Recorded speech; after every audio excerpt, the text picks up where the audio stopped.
on PGTV News, most of Florida is moving into the next phase of reopening. What that means for you coming up. And hurricane season is upon us. What officials want you to know so you can be ready for this storm season, that's ahead on PGTV News.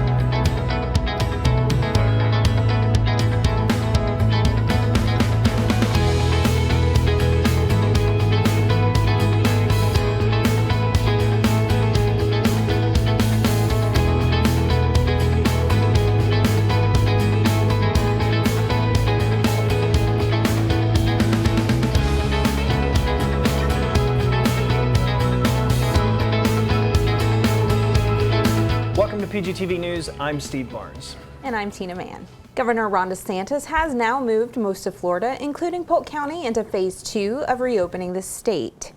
Phase 2 reopens bars, movie theaters, bowling alleys, and concert halls at 50% indoor seating capacity with social distancing restrictions in place.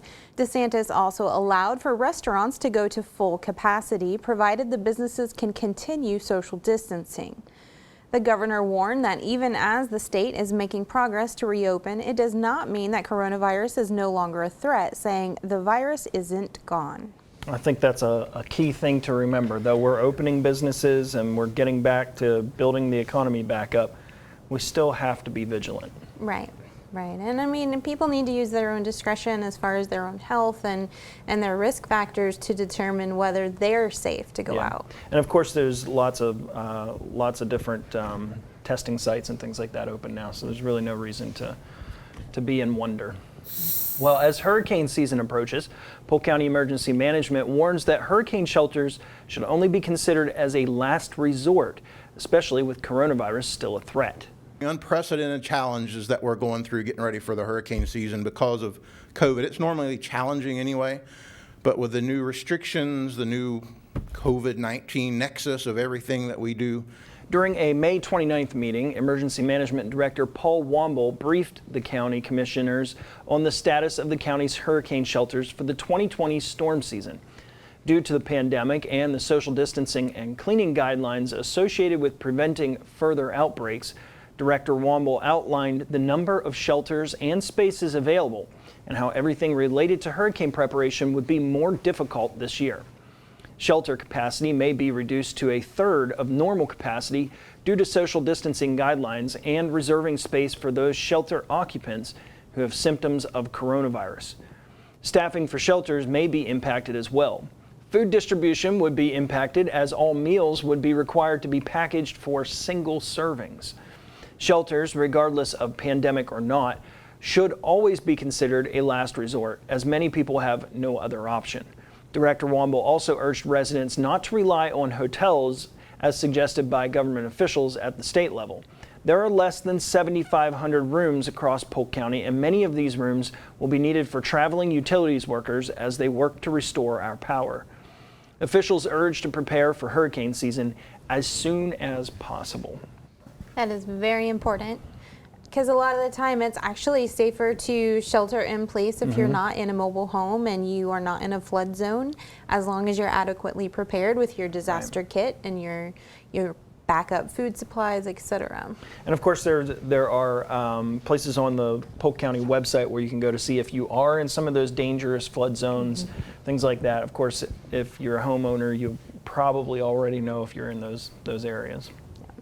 As Polk seniors are getting ready to get their diplomas, school officials want families to be prepared for the new guidelines. Graduates, parents, school, and district officials will need to go through a touchless temperature check. Anyone registering a temperature above 100.4 degrees will be asked to go to a medical tent. Their temperature will be taken a second time, and if it has not gone down, they will not be allowed inside the stadium. Officials want to remind students that graduation is not mandatory and anyone with flu-like symptoms should stay home. Parents will enter the stadium behind home plate and will go through a security screening, including bag check and metal detectors. School officials urge parents not to bring large bags as it will slow down the security process. After check-in, guests will go to their assigned seats, spaced 6 feet from other families. Graduates will be given 4 tickets each. Stadium guards, school guardians, and the Lakeland Police Department will be enforcing social distancing, including keeping people 6 feet apart in the lines for the bathroom. Water and masks will be handed out to the students as they enter. The concession stands will not be open. Parents and family members will need to bring their own masks, and everyone will be required to wear them at all times. Graduates may remove their masks for their photograph only. School officials also want to let students know that the Detroit Tigers don't want the Joker Marchant Stadium field to be aerated this week, so please leave your spiked heels at home. That's funny. Which is true, and they're actually requiring flats all across the district. Yeah. Well, if you've ever been out on those professional ball fields, it is very soft sod. You would not want to be out there in anything that would sink in. I graduated from Mulberry High School, and their graduation is always held on the football field every year, and I guarantee you 90% of us girls made that mistake. Well, you know, I think this is a great idea, having the graduations in an open area. You know, the facility over there is second to none. It's beautiful. You know, it's a good compromise, but again, if you're sick, just skip it. It's not worth, you know, it's not worth making others sick over it. So, well, despite the pandemic, the Polk County School District is gearing up for summer education by utilizing both paper-based lessons and online learning. We wanted to keep them learning as much as we can, and that's why we presented as much in the summer as we can, said Polk County Public Schools Superintendent Jacqueline Bird during a school board work session last week. Most students will be allowed to keep their electronic devices for the summer. Students should check with their schools to find out if and when the devices should be returned. Grades 6 through 12 will be given priority when it comes to keeping their devices for the summer. Students moving on to 6th and 9th grades will need to turn in their devices to their elementary and middle schools and pick up a new device from their middle or high school. Elementary school students will receive paper-based resources, including a Scholastic Weekly Reading Summer Express booklet and a family guide to literacy. Incoming kindergartners will have access to a program called Smarty Ants, which can be used on almost any device, including cell phones. Parents of students who need a device can check with their child's school. For more information about summer learning plans, visit polkschoolsfl.com/summer learning. It's funny because statistics show that you can significantly impact any learning gains from the previous school year if you don't actually learn over the summer. It can severely impact that. So this is a great resource that it sounds like they're providing for the students. You remember the Scholastic Weeklies when you were in school? I can't believe they still have those around. I do. I think I do. I was into reading bigger books by then, but Polk schools are looking ahead to the fall semester and how the pandemic will affect future learning. Both lower and higher education leadership say they will follow education and health expert guidelines in the fall. Polk County Public Schools say they are looking at 3 different scenarios to enact after the summer ends. Physically reopening the schools with increased health and safety measures, continuing with distance learning, or a hybrid of both approaches. In addition, most educational experts expect to see huge tax revenue shortfalls, which will mean massive cuts to the state's current $90.98 billion budget. The Centers for Disease Control and Prevention recently issued guidelines for reopening schools that include wearing masks, frequently washing hands, and having hand sanitizer available. Colleges might see a drop in enrollment in the fall. Experts say students will question full tuition rates for another semester of Zoom teleconferences. Several of Polk County's 4 main colleges and universities said they are planning on in-person classes with some modifications. It's going to be a challenge for sure. You know, we had the story a couple weeks ago about some of the students filing lawsuits against the schools for the current semester. You know, it'll be interesting to see whether or not students really want to continue doing the distance education, or if they're willing to postpone their education to wait for that in-person on-campus stuff. As far as a parental view on this, I feel that colleges are better prepared to go online because most universities offer online classes, so their platforms are more easy to kind of go across and, Right. and modify, and they have their peers and their other teachers or other professors that they Not can to mention many of the look at. much of the Right. curriculum is lecture style curriculum where you're responsible for learning the Right. material on your own anyway. So Right, but you from know, a parental standpoint, it's really nerve-wracking to not know what's going on in the fall, to maybe prepare my 3 kids for, yet another year of distance learning, or having no clue and not being able to prepare. right. The National Collegiate Athletic Association has released a plan to help schools get athletes back on campus and playing sports. The NCAA released a long and detailed plan called the Resocialization of Collegiate Sports Action Plan. Considerations as some schools across the county are preparing for the return of football players as early as June 8th. The NCAA's Division I Council voted last week to lift a moratorium on athletic activities starting June 1st. That cleared the way for voluntary workouts and training to begin at team facilities. Schools plan to test athletes, coaches, and staff for coronavirus and implement social distancing. The NCAA says its plan is offered as guidance and is consistent with federal and local public health guidelines. The college football season is scheduled to start around Labor Day weekend, with a few games played the Saturday before the holiday weekend. What do you think? College sports starting up? I'm not a big sports fan, so I really don't have much of an opinion. I just pray they do it safely. Yeah, I think it's going to be a little bit easier for some of the smaller schools to start their programs up. They don't have quite as much, attendance from spectators. But some of these big schools, I mean, it's going to be tough to have games and not fill those stadiums with people. Right, The and I the would home crowd advantage is a big factor right, in these because you games. have people cheering you on, and that gets your adrenaline going, and people just tend to perform better. Yep, it'll be interesting. Well, Lakeland is losing a prominent member of city leadership. City Manager Tony Delgado announced last week that he would be resigning effective September 26th after 23 years with the city. After much reflection, contemplation, and discussion with family, I have made the decision to tender my notice of retirement effective September 26, 2020, Delgado wrote in a May 26th letter to the mayor and city commission.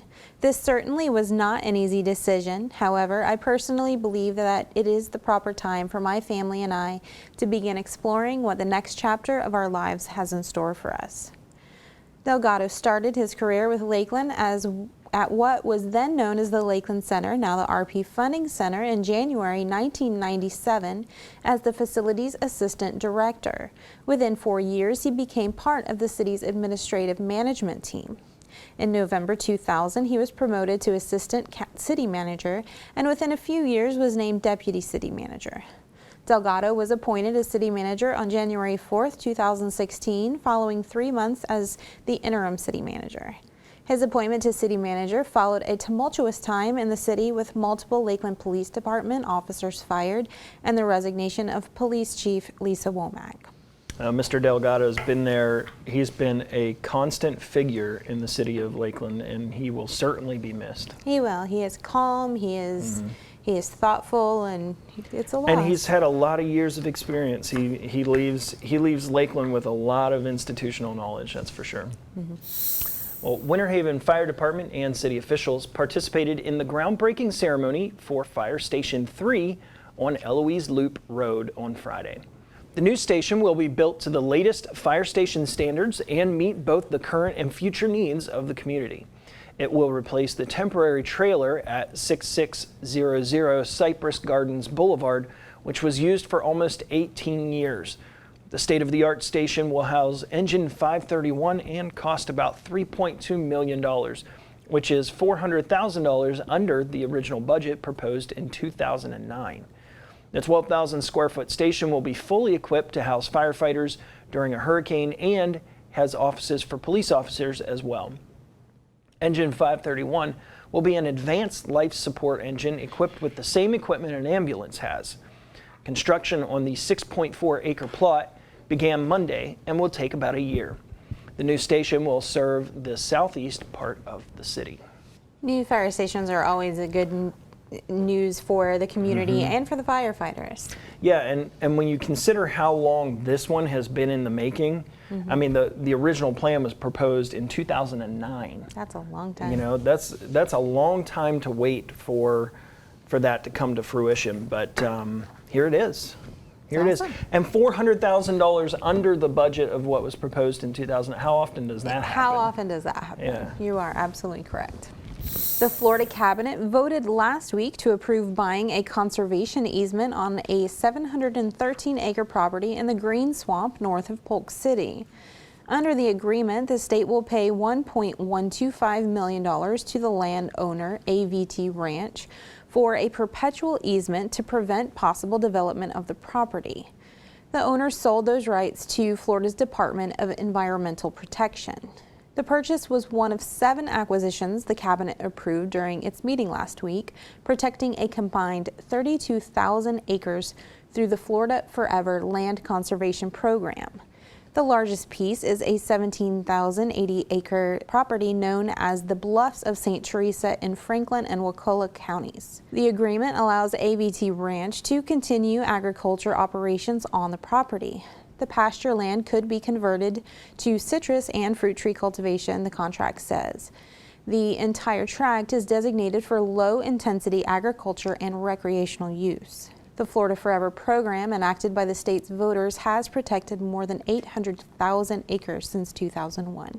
Well, it's nice to see, some movement on here, because a lot of times we don't realize what's actually being done. The Florida Forever program that was enacted back in 2001, things have been happening, but they don't always make the news. Right. Properties have been being bought up, and of course we then also kind of reinforced it a couple years ago with putting more money into that program.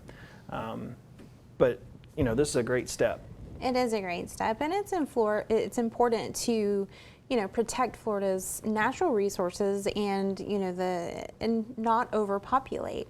I know here in Polk County we do a wonderful job of with our environmental lands program, actually conserving some of these pretty individualistic ecocultures and ecosystems that are endemic and just for this in this area. It's not anywhere else. Right. We've been fortunate to have commissions, both present and past, who have been strong advocates for conservation in Polk County, and it's left us with beautiful parks and beautiful recreational areas that serve more than just recreational purposes. Thanks for watching PGTV News. The board review is coming up, but first, one family helps bring smiles to their neighborhood and the world by bringing a Monty Python sketch to life. Take a look.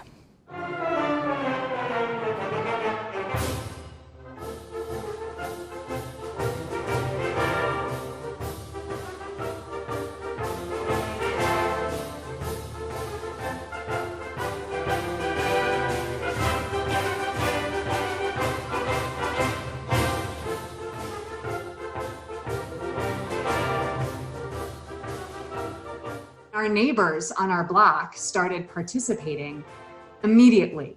It would not be possible without all these great neighbors that we have who are coming here and doing this.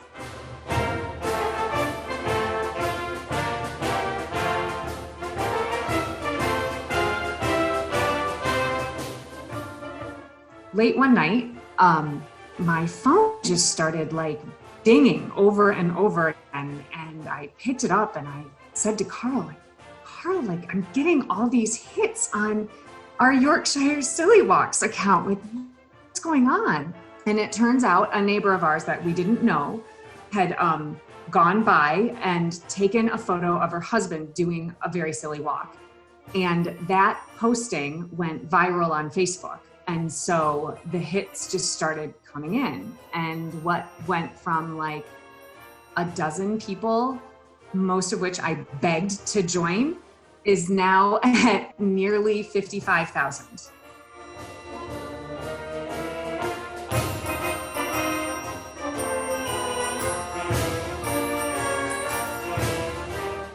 I get messages from people, direct messages on Instagram and on Facebook from people who will say, I come to your site every single day because I need a laugh.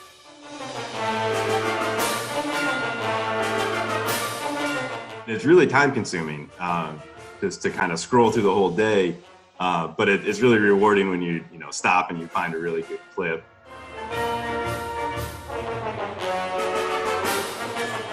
We would be so fortunate if 15 years from now, when our kids are 11 and 8. So, when they're through college and or in that area, and they look back on this and someone says, oh my gosh, do you remember COVID-19? And their answer would be, yeah, that was the silly walk time.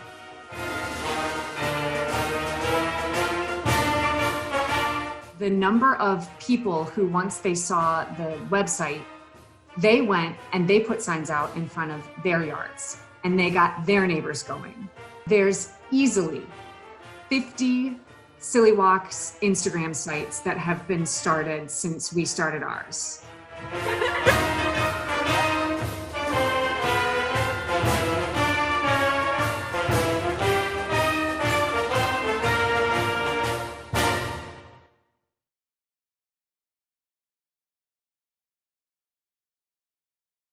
What to expect when you're expecting. Like here? A teenager. Today, I'm going to show you how to teen-proof your home. First step, hide the car keys. Preferably somewhere they would never look. Challenges will come up. Be ready for them. Hi, honey. Ready for the... Mom, you don't use mannequins in the mannequin challenge. You don't have to know it all to be a perfect parent. Thousands of teens in foster care will love you just the same.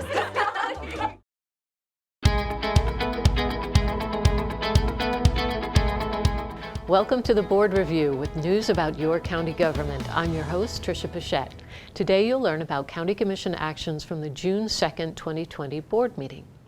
A work authorization with Curry Controls to provide supervisory control and data acquisition services for the Valley View well site was approved by the board Tuesday. The project is expected to cost about $156,082. The construction manager at risk with Semco Construction was approved by the board Tuesday for the South County Jail non-contact visitation booths project at a cost of about $534,753.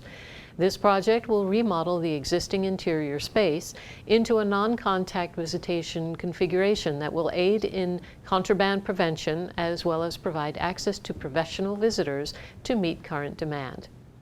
In 3 separate measures, the board accepted a $245,946 surety bond for Cascara Phase 2, a $153,553 surety bond for Summerview Crossing, and a $437,559 surety bond for Highland Meadows Phase 7. The board also held several public hearings on a variety of items. Those items up for consideration included: the first public hearing was held, but no action was taken, on a proposed ordinance that will amend the Land Development Code to increase the maximum height for solid waste management facilities within the Institutional 2 Land Use District. A second and final hearing will be held at a later date. A Land Development Code text amendment was approved by the board Tuesday that removes barriers to high densities in regional activity centers' future land use designation and allows densities to be reached below the minimum in residential medium designation. The board approved a sub-district map change from Business Park Center 1X to Business Park Center 2X on about 5 acres of land in the Ronald Reagan Selected Area Plan. The board postponed a public hearing for a proposed resolution to vacate a portion of platted sanitary sewer easement until its August 4th meeting. The board denied a resolution to vacate a portion of platted and unmaintained right-of-way along Crooked Lake. Well, that wraps up this edition of the Board Review. To keep current with programs and progress in the county, visit us online at polk-county.net or follow us on Facebook and Twitter. We encourage you to watch the next scheduled board meeting at 9 a.m. Tuesday, June 16th, 2020. I'm Tricia Pichette. Thanks for watching.